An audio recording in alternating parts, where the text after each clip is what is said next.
कराची में उम्रा वीज़ों की आड़ में मुबैना इंसानी स्मगलिंग की आड़ पर 3 खवातीन को ऑफलोड कर दिया गया है। मजीद जानते हैं डॉन न्यूज़ के नुमाइंदे सैयद वसीम से।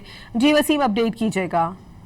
जी बिल्कुल, डायरेक्टर FIA कराची जोन की हिदायत पर इमिग्रेशन हुकाम ने उम्रे वीज़ों पर सऊदी अरब जाने वाली 3 खवातीन को मशकूक सफरी मालूमात की बुनियाद पर ऑफलोड कर दिया है। खवातीन की शनाख्त मुस्कान, नसरीन और सवेरा के नाम से हुई है। तीनों खवातीन पाकिस्तानी पासपोर्ट पर उम्रा वीज़ों के जरिए सऊदी अरब रवाना हो रही थी। दौरान इमिग्रेशन क्लियरेंस खवातीन को मजीद जांच पड़ताल और इंटरव्यू के लिए रोका गया तो इब्तदाई तहकीकात में मुस्कान नामी खातून ने इंकशाफ किया कि माजी में उसका शौहर सिंध के मुख्तलिफ इलाकों में ऐसे मुबैना गैर अखलाकी सरगर्मियों के लिए ग्राहक को फराहम करता था।